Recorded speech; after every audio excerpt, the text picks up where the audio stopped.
后日要来举办着升大学的分科测验，结果发现苗栗私立的建大高中，甲学生报唔着科，甲要考历史的文组报去生物科，啊要考生物的理工组报去历史科，但即摆要安怎才好呢？教育部讲，考虑到考试的公平性，所以嘛无法度变动咯。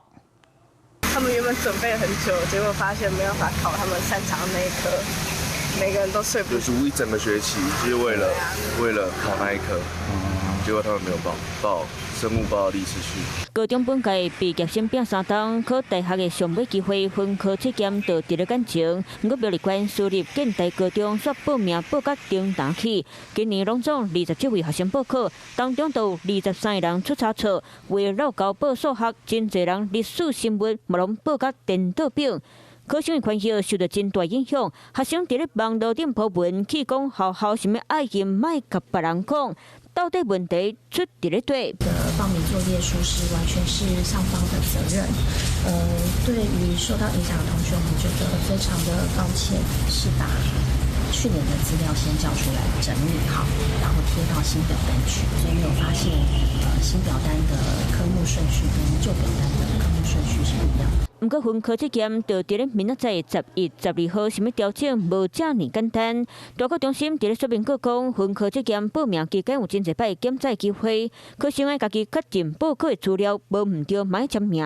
6月18到20是资料确认的时间，有问题拢也阁会当改。同时嘛有寄电子批向全部集体报名的高中回传资料，才阁做一摆确认。说真侪确认的动作，嘛是阁出差错。团体报考呢，其实也是应该由这个团体再来通知这些人来上网确认。那学校在第二个 miss 是他们也没有进行这个通知去做这个变动，都会造成事务上面产生的不确定性，那也会对公平性产生一定的影响。所以这边就不能够去做这个变动。国教署事后也会再去做后续的确认，包括这一个你的报考资料的确认表部分。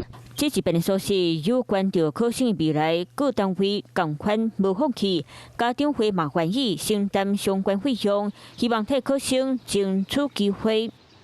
Hello， 我是蒋欣梅。想要抢先掌握最及时的新闻资讯吗？赶快订阅、按赞、开启小铃铛，锁定华视新闻 YouTube 频道。